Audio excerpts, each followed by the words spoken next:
ജ്ഞാനത്തിൻ്റെ പുസ്തകം 1-ാം അധ്യായം 1-ാം തിരുവചനം. ഭൂപാലകരെ, നീതിയെ സ്നേഹിക്കുവിൻ, കളങ്കമന്യേ കർത്താവിനെക്കുറിച്ച് ധ്യാനിക്കുവിൻ, നിഷ്കളങ്കതയോടെ അവിടുത്തെ അന്വേഷിക്കുവിൻ. കാരുണ്യവാനായ കർത്താവേ, നിഷ്കളങ്കതയോടെ അങ്ങയെ സ്നേഹിക്കുവാനും അങ്ങയുടെ നീതിയെക്കുറിച്ച് ധ്യാനിക്കുവാനും അറിവ് നൽകണമേ. ആമേൻ. ദൈവം നിങ്ങളെ സമൃദ്ധമായി അനുഗ്രഹിക്കട്ടെ.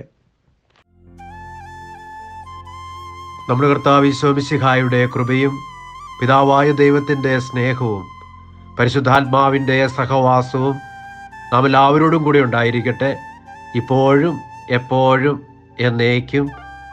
ആമേൻ.